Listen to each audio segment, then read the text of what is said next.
But buckle up for another full night of breaking news all over the place. Coming up, caught on tape. Is this a Trump supporter actually being punched in the face, which could be a politically motivated hate crime? The person involved will tell their story in a few minutes.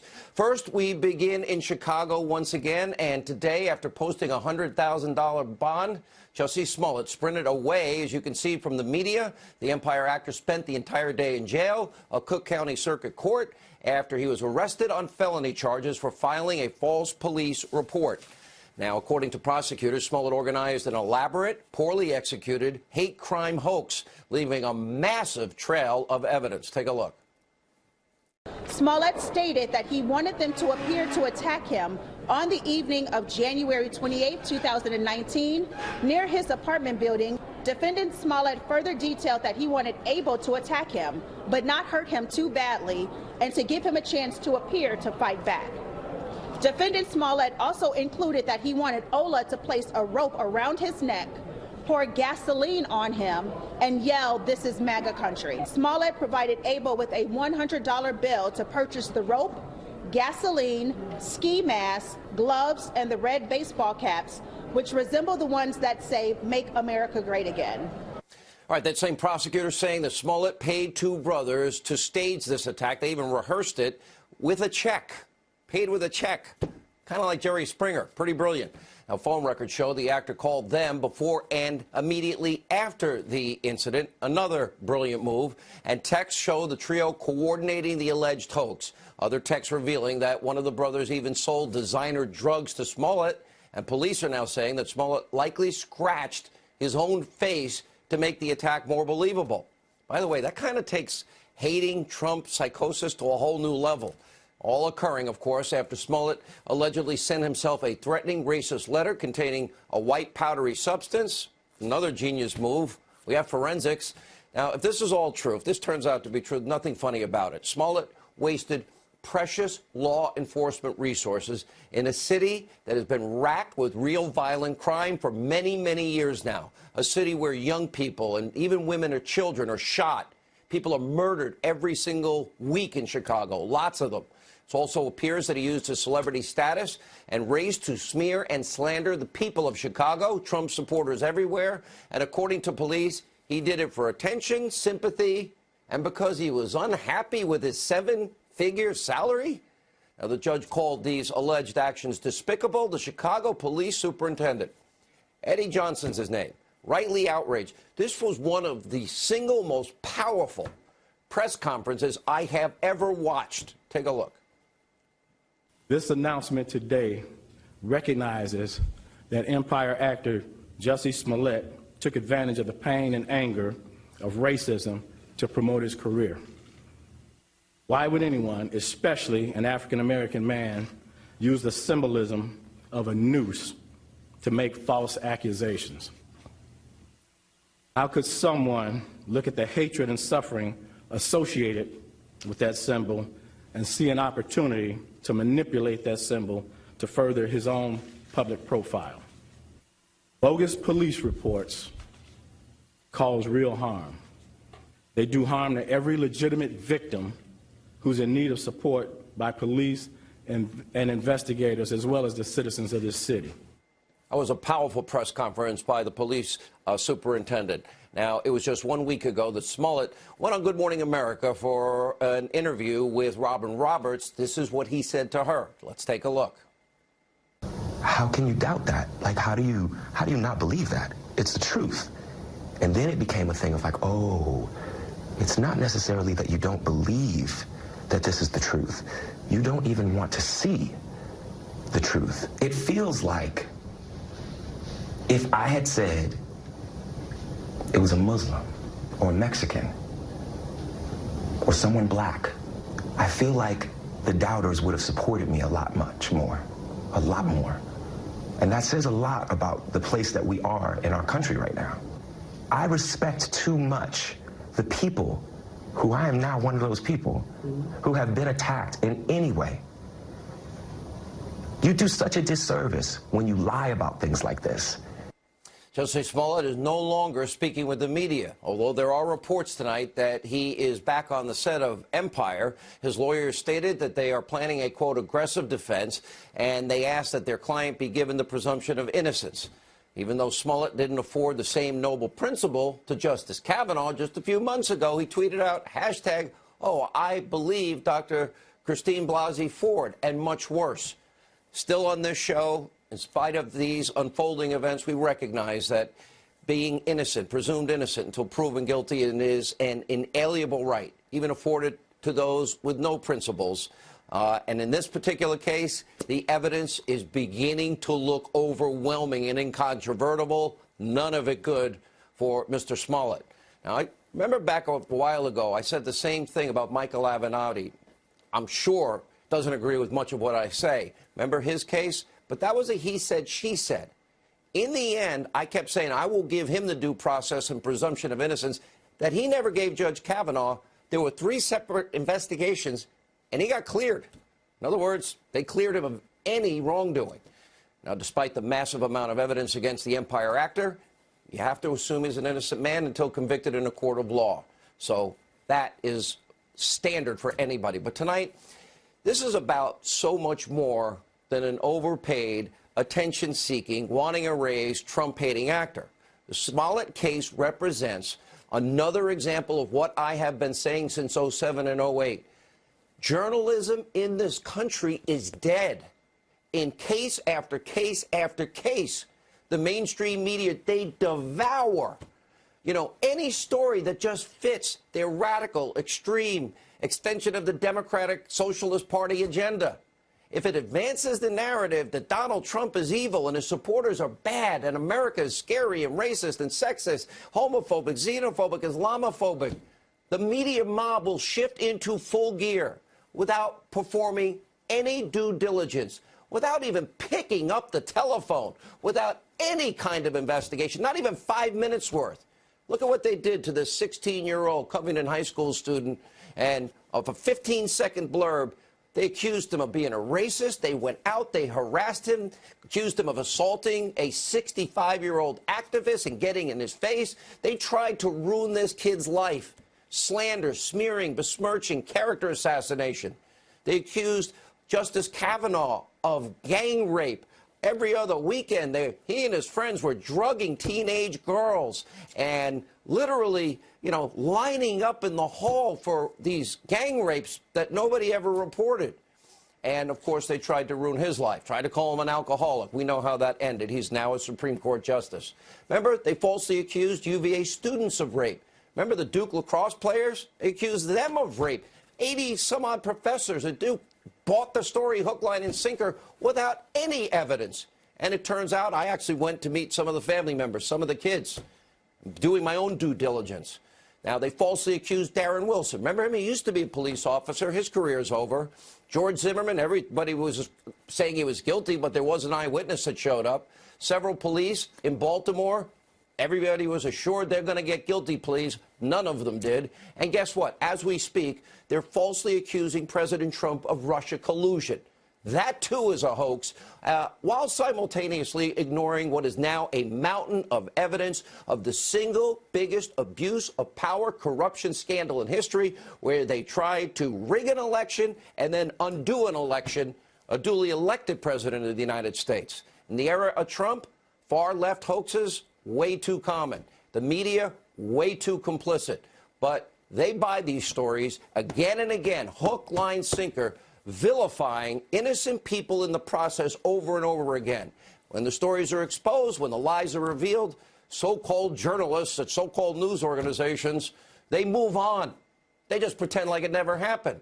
Well, like NBC News, they were talking all about this till this started happening. They were all over the Jussie Smollett story. Look, Hills, Joe Concha, monitored all of MSNBC Conspiracy TV's primetime shows. They totally ignored the charges against Smollett now. After they were pushing the hate crime narrative for weeks and weeks, they just act now like it never happened. NBC News, prominent Democrats, they employ the same tactic. Far-left presidential frontrunner Kamala Harris, just like Cory Booker, calling the Smollett incident a modern-day lynching. Today, after a meeting With the Reverend Al Sharpton, she totally ignored any questions about Smollett. Take a listen. Senator, can you tell us something about Justice Smollett? Senator, can you comment on Smollett's case, please? I think you give a defense of Justice Smollett too early. How's it feel to be in Harlem? Reverend, is this bad for the party week? Mo, what do you think about Justice Smollett? Did you jump to the smoking gun defense too early? Comment on the Smollett case? Now, Senator Harris has since put out a statement saying that she's sad, all while taking a veiled shot, of course, at President Trump. That never stops. Meanwhile, fake news CNN has just discovered something called due process. They're now urging all of us not to rush to judgment, which is a joke. This after running wild with speculation about the so-called Smollett attack. Interesting timing. Take a look. This is a Jackie Robinson against homophobia in the black community, an icon, a beloved icon, and now you have the fall of an icon at a time when we need icons, when we need heroes, when we need people who stand up. So the level of betrayal, if this is true, Yes. is so deep. You can see it in your voice. You can see it in your face. It's almost hard to get the words out because of how beloved he has been. We still don't know everything. And I don't want to see us rush to judgment on this side, rush to judgment on that side, condemn this, condemn that. That's the part of the thing we've been talking about, is that we're now in this cycle where everybody's got to have an instant, complete opinion every 15 seconds. Yeah. I don't want to do that. Isn't that the same guy that said on election night, this is a white lash? Well, you should tell that to all of his colleagues who are constantly pushing fake news so long as it fits their hate Trump mob mentality media. Listen to radio talk show host Rush Limbaugh today. He summarized the state of the media pitch perfect. Take a look. The left is nothing but phony hate crimes, phony alleged hate crimes, phony charges, made-up stories. They know these things probably aren't true, but they want them to be, and that's why they report them as true. They think this is what America is. In the mind of the American left, these crimes are happening everywhere. Even if the Smollett case isn't real, it's real elsewhere, and we must raise consciousness. The media is signing on to it. The celebrities are signing on. Presidential candidates are signing on to it and tweeting what a rotten place America is because of it. Now, Rush is right. The mob's disgusting bias, it is obvious, both from what they obsess over and what they choose to sweep under the rug. For example, on Tuesday, pro-Trump activists recruiting students for the conservative group Turning Point USA was violently assaulted at UC Berkeley. Watch this. I don't give a if you're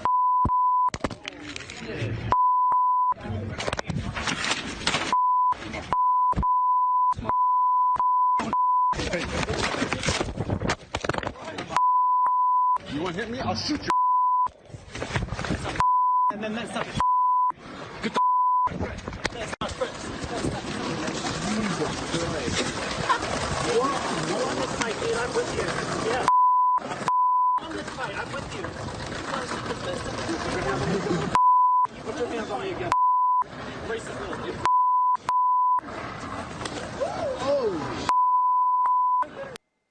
Now, to be consistent and fair, we don't know what occurred before that video, but what we do know is that police are currently looking for the person you just saw throwing the punches, and the person that was punched will tonight tell his story. We'll reserve judgment. The individual assaulted will join us later in the show. We're looking for the truth. But you won't likely see him on Good Morning America getting a friendly interview from Robin Roberts or any other mainstream media outlet for that matter. This alleged assault, potential political hate crime, doesn't fit their narrative. Journalism dead and buried. First, more on our top story tonight. Joining us live from Chicago and our affiliate WFLD Fox 32 reporter Raffer Weigel. You know how many people are giving me crap because you gave me crap for, jeez.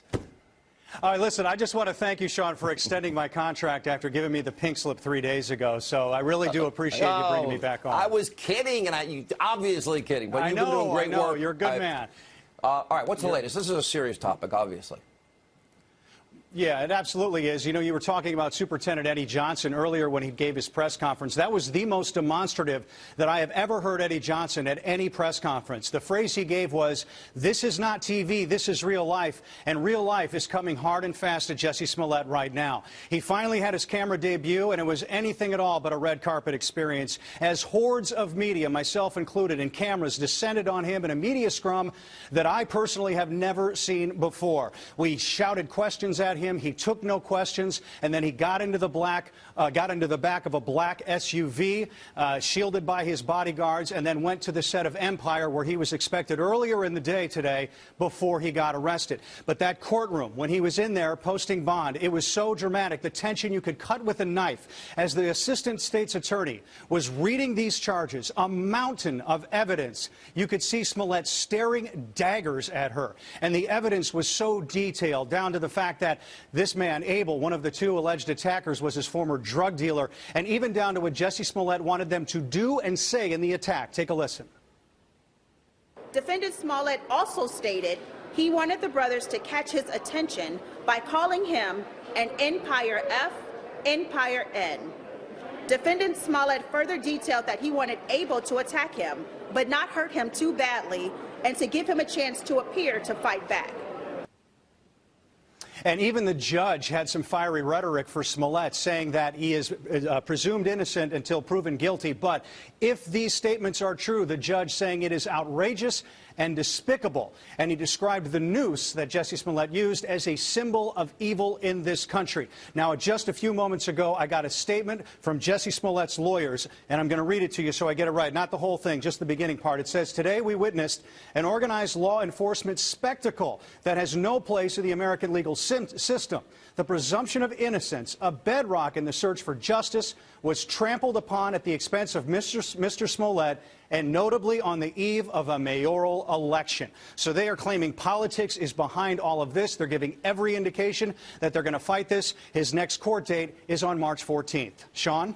All right. Rafer Weigel reporting for us tonight in Chicago. Great report. Thank you. Joining us now with more on this breaking news story is Fox News correspondent at large, Geraldo Rivera, former Florida Circuit Court judge, host of Whistleblower on CBS. Alex Ferreira is with us. Judge, good to see you. Geraldo, I want to start with you. Good to see you, Sean. That evidence that is now being presented, both to the grand jury, leading to the indictment, presented before this judge, Geraldo, is overwhelming. These text messages detail the video of these kids. You know, very different than, say, an Avenatti, he said, she said, or Judge Kavanaugh when he was 10 years old, or 16 years old. There seems to be real evidence here. You know, you're looking at this selfish, soulless, cynical person who sought to exploit the worst in America's history as he gets his just desserts, being escorted past that media scrum to get into the back of his SUV. But I thought, Sean, that you got it exactly right with the Chicago Police Superintendent, Eddie Johnson. Wow, wasn't he great? What an articulate man. What a sincere, wonderful man. To put this in context, how dare a black man exploit the imagery of a noose, of all things, a noose, to make his fake story, a story apparently engineered so he could get a better contract. I mean, to take that, the long generations of ugly American history, and seek to turn it to a contractual negotiation, how low do you go? I mean, how much on your belly are you crawling that you would do this, spitting on the memory of Emmett Till and all those who fell in the civil rights movement in the Jim Crow era and slavery, for goodness sake, and then just as evil to try to pin it on the President of the United States because you despise him and you try to denigrate his supporters and make them all seem like animals that would commit a crime like this. It is beyond disgusting to me. This is a low-down and dirty cheater, and he's going to get his just desserts, Sean. You know, Judge, I know you preside over cases. I know you hear stories all the time. I know you ascertain probably quicker than any of us if somebody's telling the truth or lying. Assuming this evidence is real, and it seems more and more like it every hour, why would he not just fall on the sword and stop the bleeding and stop making the hole bigger? Well, first of all, I'm retired, so I'm not hearing cases anymore, but, well, you know what I mean. Get your point. He is going to fall on the sword. Believe me, his lawyers right now are posturing.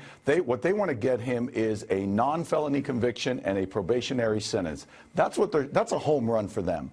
And there are plenty of reasons why a judge would go along with something like that on a typical case. In this case, I think there are plenty of reasons why a judge would send him to jail. First of all, he did lie to the police before when he was arrested a while back. He pretended to be his brother. Never mind who does that, who gives their brother's name and throws him under the bus. But secondly, what kind of criminal thinks they're going to get away with it when the police arrest you, fingerprint you, and photograph you, and they know which body committed this crime? I guess the answer to that is the same kind of criminal who writes a check to pay for the crime. The fact that they expended so much money. The police expended 24 detectives assigned to this case in a city that has 56 shootings in a weekend, and it's reported like 30% chance of rain. Such a good point. They don't have the resources to do this. The fact that this was not just premeditated. This wasn't something that happened in a bar and he thought, let me expand on it, let me embellish it and get some mileage out of it. This was a cold, calculated premeditation from the initial letter to the attack. It intended to divide the country by making the whole white Trump racist argument. These are the kinds of things judges take into consideration. On top of the fact that when it started falling apart, when the whole thing started falling apart, instead of just remaining silent like any good non-check writing criminal would do, he goes on the offensive and starts saying, I can't believe that my friends would have been the ones who assaulted me. This is outrageous. Well, Everything about this case your arguments are jail. powerful. The police superintendent was unbelievable today. Geraldo, you're unbelievable. Let's say he calls you up, you're a lawyer, asks for your help. What would you tell him? Well, I would tell him to keep my mouth shut for 2-3 weeks. Then, as the judge says, I would say, okay, let me plead guilty and hope that the feds don't indict me on mail fraud, which I expect. If he's going to do that, do it now so you don't have 24 detectives wasting more time on this. Now it was too soon. They let the case age. Let something else happen. Let Michael Cohen go to court. Let the president make peace with North Korea. Let other things happen, and then he can do it in the quiet, relative quiet of a couple of weeks from now. All right, amazing commentary from both of you tonight. He should get nailed. He should get nailed. All right, when we come back, all right, fake news. CNN's Don Lemon takes a little swipe at me over this case. I'll respond. Coming up next. Also, we will talk to a conservative activist assaulted on UC Berkeley's campus earlier today, caught on tape. What's the background? What's the history? What's the behind the scenes? We'll ask all the right questions straight ahead. Let's take a look. This is playing out every single moment. Yeah. In cable news. Sean Hannity's going to eat Jussie Smollett's lunch every single second. Tucker Carlson is going to eat Jussie Smollett's lunch every single second. President of the United States. The President of the United States is going to eat his lunch. And who does the President of the United States watch every night? You. Cable news. Yeah, well, cable news. You know, the interesting part is I purposely stayed away from the story to wait for more facts to come in. My sources in Chicago almost instantly were warning me, be careful on this story. Now, Don, everyone knows you hate Trump. You're part of the hate Trump media. You pretend to be objective. You're not. So why don't you just admit you're a talk show host like me? Be honest with your viewers. Joining us now is America First Action Senior Advisor Sean Spicer, media reporter for The Hill, Joe Concha. Good to see you both. You know, Joe, something fascinating you discovered and wrote about. Wow, everybody over at Conspiracy TV, NBC over there, they were all over this story in the beginning. How much coverage was in primetime last night? In primetime MSNBC, if you're talking about, now remember, the Chicago police announced at 7:53 p.m. that Smollett would be charged. That means the 8 p.m., 9 p.m., 10 p.m., and 11 p.m. shows. That's called primetime. Yeah. Primetime, right. Chris Hayes, Rachel Maddow, Lawrence O'Donnell, Brian Williams, who used to be the NBC news anchor. They covered it. The same Brian Williams that saw dead bodies floating where there was no water? Maybe why he's now at MSNBC at 11 o'clock instead of NBC at 6:30 at night. But they covered it for 0 minutes. And look, Opinion shows I give a lot of leeway to because it's the editorial page. The problem here, the issue for MSNBC here, Sean, is the fact that they covered this story heavily when the narrative fit what they thought their audience wanted to hear. This was custom made for an MSNBC audience as it was presented in the beginning. Two white males attack a gay black actor with bleach and a noose. And a MAGA hat. And a MAGA hat yelling, "This is MAGA country." And despite the fact there were many questionable parts about the story from the very beginning, and I withheld judgment as well, as in what are two men walking around Chicago in a polar vortex in 30 below degree weather waiting for a gay actor they probably have never seen on TV before, prepared for that very moment. And then once Smollett wasn't handing over phone records or they're heavily redacted, that's when you knew there was a problem. But MSNBC and NBC and a lot of other news outlets, not Chicago media, they did a great job here. They went ahead and presented it as an attack, as if it were fact, instead of using that key word, alleged, and now it's coming back to bite everybody. You know, Sean, let me put it in context. Besides missing the biggest abuse of power corruption scandal in history and the hate, Trump mob mentality media, going with every story that's anti-Trump, proven wrong, they just move on to the next story, act like it never happened. Look at how often they have been wrong. I had Richard Jewell's attorney on, Lynn Wood, who I've known since 1996. We went back that far, but then it's UVA, then it's Duke Lacrosse, then it's Cambridge Police, then it's Zimmerman Trayvon, then it's Ferguson, then it is Baltimore. It's not vetting Obama. It's not after 8 years telling the real statistics of failure of Obama. It is destroy Trump. It's fascinating how wrong they are, how often they are so wrong. Well, if you look at the last two cases in particular, both the Covington case and now this one in Chicago, both of them, it was a rush to judgment because the narrative fit. This idea that anything that's anti-Trump has got to be something that we jump on and go with. If you look at what Don Lemon said, he attacked you last night. But look at what he said, that Jussie Smollett has lost in the court of public opinion, and it's, quote, it's not his fault. He went on to say, when something happens and it's controversial, everyone is coming for you. And so I knew everyone would be picking apart his story. It's not for me. That's not my concern. That wasn't his concern. This gentleman stoked racial hatred. He spoke homophobic hatred, and he used the resources of the police. I'm all for forgiveness, Sean, but this individual hasn't even admitted his problem. He hasn't admitted the crime. And Don Lemon's rushing and saying that I'm more concerned about him than the thousands of people who didn't have police resources at the time. We have 24 detectives, and further, Sean. hold on. Yeah. But, right, so there's 24 detectives assigned that weren't doing other things for the people of Chicago. But furthermore, this concern that everybody has about fake news and further divide, this is exactly what it was happening. But it was inspired by the left, and now they want to ignore it. That's a problem. By the way, are you really working for Extra Extra? Congratulations. I am. That's actually awesome. Great. Good for you. Joe, we'll give you a Thank quick 20 seconds. Go ahead. Wrap it up. I think in the end, Sean, MSNBC didn't cover this last night because they were afraid their audiences would be offended in their safe spaces. As if we don't give them comfort food and tell them what they want to hear, then they're going to go somewhere else. People need to be told what they need to hear instead of what they want to hear. And we're seeing that across a lot of news organizations at this point. Just report the news and don't worry about the feelings of your audiences in these cases. Larry Logan was on with us last night. 90% of the media is left, and they're wrong. To the point where... And now they're calling her, by the way, now they're calling her a conservative. The second that she didn't go along with the neighborhood, they dismissed her. I have no idea what her politics are. But when you get to the point you're willing to destroy a 16-year-old kid and not even make a phone call to find out if what the 10 seconds you're looking at is true, that's why these companies are going to pay. I know Lynn Wood. He is unrelenting. We'll see. All right, thank you both.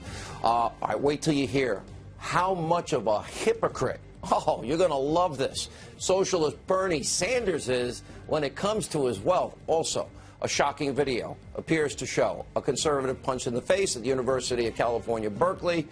The alleged victim here will tell his story, along with our own Lawrence Jones. Straight ahead. All right, Hannity Watch on the Democrats' 2020 primary ramping up, and it's become very clear that it's going to be a contest to see who can push the most extreme radical socialist agenda. Now, just this week, Bernie Sanders announced he's running again, and the Vermont senator actually believes that his far-left 2016 platform is now in the, quote, political mainstream for 2020. I actually agree with that. Take a look. What I am very proud of, and in a sense, this campaign, John, is a continuation of what we did in 2016. All of those ideas, people say, oh, Bernie, they're so radical, they are extreme. The American people just won't accept those ideas. Well, you know what's happened in over 3 years? All of those ideas and many more are now part of the political mainstream. Is that your argument then against your competitors, which is, I was Medicare for all before Medicare for all was cool? I guess that's one way of looking at it. Problem for Bernie, he may not be socialist enough. Here's where Bernie's confused. While his extreme agenda, higher taxes, way higher, open borders, government-mandated climate shaming, may appeal to the radical base of the extreme socialist Democratic Party, it couldn't be more disconnected from everyday Americans. And get this, we're now learning a lot more about Sanders' champagne socialist lifestyle, caviar dreams. He owns multiple homes, has reportedly earned over $1 million annually in recent years. It's not like the senator's lifestyle doesn't exactly match the rhetoric. Democrats, remember, they're only super generous with your money. Bernie's free to redistribute his money to the poor. He can open up his expensive homes to the homeless and provide health care with that money. Don't hold your breath. But, of course, Bernie's far-left turn is being embraced by other Democratic candidates like California Senator Kamala Harris, who today was in New York City having lunch with the Reverend Al, just like Bernie did back in 2016. Now, somehow, the Reverend Al Sharpton is still a Democrat, power broker. Does she know about his kind of wild history? Let's remind her. I'm tired of the mac and cheese. You ain't nothing. You a punk. Now come on, do something. We're the best chicken fries in the universe. But we don't want to buy some kind of sandwich chicken. Folks was in the cave when we had built empires. We learned to admire them, but they knew to admire us. We built pyramids before Donald Trump ever knew what architecture was. David, yes. You want to be the only on television. The only in the newspaper. The only can talk. I wonder if the hate Trump media mob is going to ask Kamala Harris about her friend Reverend Al. Now, remember, much like Reverend Al rushed to judgment, remember the Tawana Brawley case? Kamala Harris did the same on the Jussie Smollett case and on Justice Kavanaugh. And after refusing to answer reporters' questions about Smollett's arrest, she later explained in a statement she was, quote, sad, frustrated, and disappointed. But all of this is very alarming. We have a Democratic Party that rushes to judgment, eliminates due process, presumption of innocence. They don't wait for any facts. We have a Democratic Party pushing higher taxes, 70+%, wealth confiscation if you save a few cents, open borders, ending ICE, and living personally a life of excess. Why don't they donate their money? Well, we have a Democratic Party full of hypocrisy. It's all on display. We'll continue to give you a front row seat as our Hannity Watch on 2020 continues. But joining us now with a reaction, former White House press secretary, Fox News contributor Ari Fleischer, along with Trump 2020 Media Advisory Board member, author of the bestseller Mad Politics, Gina Loudon. Gina, let's start with you. Why are they only generous with other people's money? Why don't they use their own money? Well, this is typical of socialism. And, Sean, for me, I'm just glad they're finally admitting they're socialists. Remember a few years ago, if you would have ever used the word socialism or socialist in relation to the Democrats, they would have called you crazy, a conspiracy theorist. But now they themselves are labeling, self-labeling themselves as socialists, as there's this mad rush to the left. And, Sean, the sad reality is we have all symptoms of socialism. There's the bullying, the thuggery, the violence, and all the things we never thought we would see here in the United States of America, and yet they seem proud to be labeled socialist. But the thing about socialism, Sean, we can never forget is it requires tyranny, and that's exactly where we're going. You know, Ari, really, abortion up until even the birthing process, late-term abortion, a lot of states, Democrats now pushing it, wealth tax, 70% tax rates, free health care, free housing, free retirement, guaranteed free, even free healthy food or government healthy food, guaranteed. Stop it. You're depressing me. Look, I think there's a real tension inside the Democratic Party. The one thing they want more than anything else is to beat Donald Trump. And I think at the end of the day, they really want the candidate who can beat Trump. But because they all think they can beat Trump, they're trying to score the advantage by running to the far left, and that's their great risk. If they nominate somebody who has no chance at defeating the president because they are too far left. This tension is going to play itself out throughout 2019 and throughout 2020. And every name early the moderate sign Democrats is they here. just keep running left. Do you see moderate Democrat? Crazy Uncle Joe is no moderate Democrat. He embraced all of Obama's failed agenda. No, you know, the definition of a moderate Democrat now is somebody who just says, I'm not for Medicare for all. I won't abolish private health insurance. You know, this is the bold moderate of the new Democratic Party. No, it's a race to the left. Sean, you're exactly right about that. And it's one of the things that could create a center that Donald Trump can take advantage of. All right, Gina Loudon, we'll give you the last word tonight. Well, it is a race to the left. When you talk about free food and things, let's remember that Bernie Sanders is the one who has praised food lines, right? Who has said that food rationing is an okay thing, praised the government of Venezuela, praised Castro. People have to realize this is really seriously what the Democrats are talking about, and this is a very clear decision for 2020. When everyone has to remodel their home in 10 years, when we get rid of the all gas, natural gas, oil, when airplanes go away and we're going to take sailboats to Europe and high-speed trains to Australia, wow, good luck selling that plan. Good to see you both. Thank you. When we come back, a conservative attacked on the campus of California, Berkeley. He's here to share his story with our own Lawrence Jones next.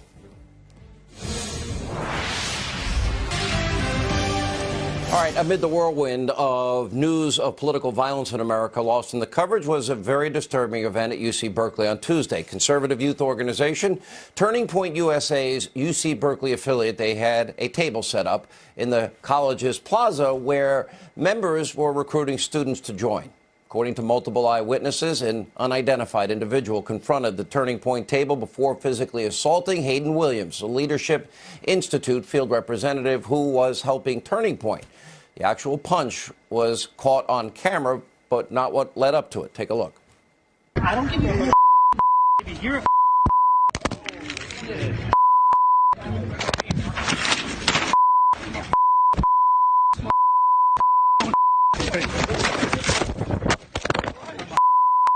You want to hit me? I'll shoot you.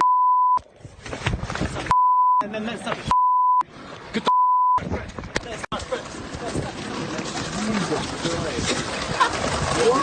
on this fight, dude. I'm with you. Yeah. On this fight, I'm with you. You put your hands on me again. Racist little dude. UC Berkeley released a statement addressing the incident, saying, in part, quote, UC Berkeley strongly condemns violence, harassment of any sort for any reason. That sort of behavior is reprehensible. It's intolerable. A message was sent by our police force to the campus community with a picture of the suspect and a request that anyone with information about the incident come forward and report what they know in support of our police department's ongoing investigation. We intend to identify and bring the perpetrators to justice. A photo of the suspect has been released, as you can see on your screen, as a search for him now is ongoing at this hour. Joining us now with reaction, the student at the center of this controversy, Hayden Williams, is with us, Fox News contributor, campus reform editor-in-chief. Our own Lawrence Jones is here. All right, obviously there's a lot going on here. Is that black guy, by the way, from this incident? Yes, it is. Okay, none of us, you're watching what's happening with Jussie Smollett, correct? Yes.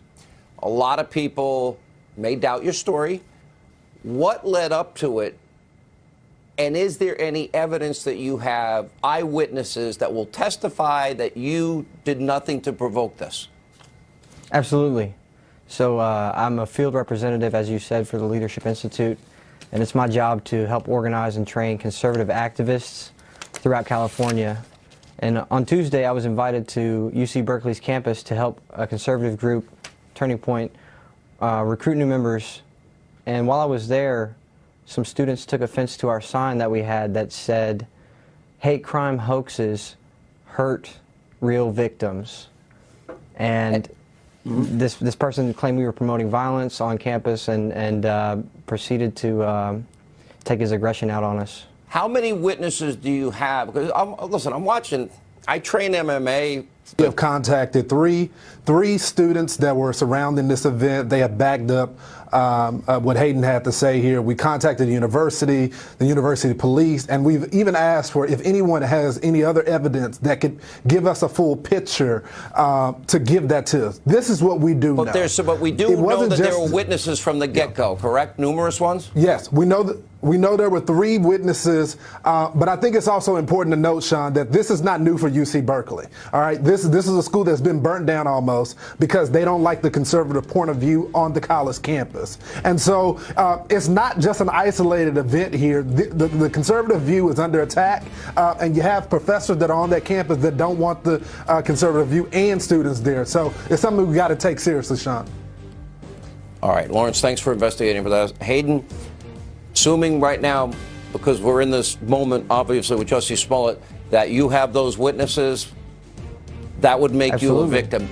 That person will be found, and we will get to the truth, and we wish you well. And I've had a few black guys in my day, but take care of that, and I'm sorry that happened.